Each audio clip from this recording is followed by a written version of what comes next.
Hello again, and here we are at Malvern Spring Festival 2017 and another educational display. I'm just going to start this time my little tour with Snail Central.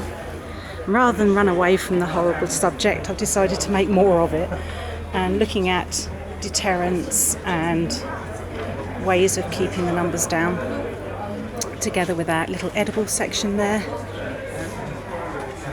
and hints and tips on how to grow and propagate hosta.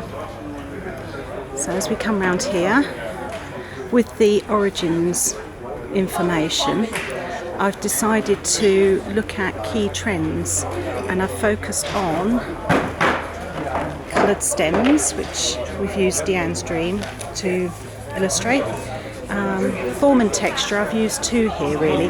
I've used Cutting Edge at the back there, which I absolutely adore, and an obvious favourite is Praying Hands, really quite unusual.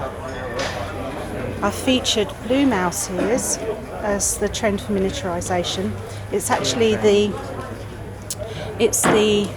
definition of miniature according to the American Hosta Society, who work on a principle of a leaf shape or a leaf size under 4 square inches is classified as a miniature, which I actually think is a little bit on the large side, but you know, you've got to start somewhere and stop somewhere.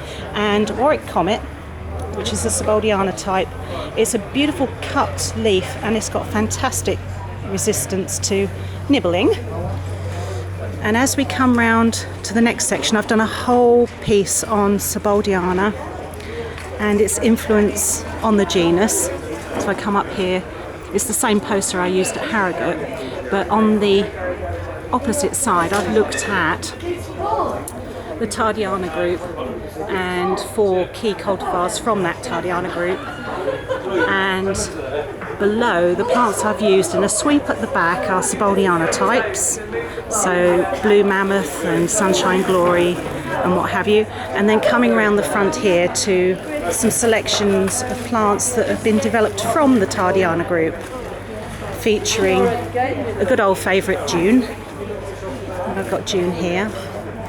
So sports of the Tardiana group. At the bottom here I've got Tardiflora again, which is one of the founding parents of the Tardiana group, along with Seboldiana elegans. And looking at how the characteristics have been replicated, improved upon, all that sort of thing in successive generations. So that one there is beautiful, June Fever, absolutely gorgeous. And Catherine Lewis, I love this plant.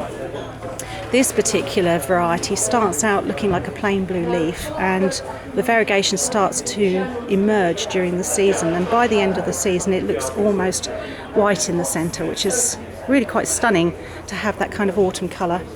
Slim and trim.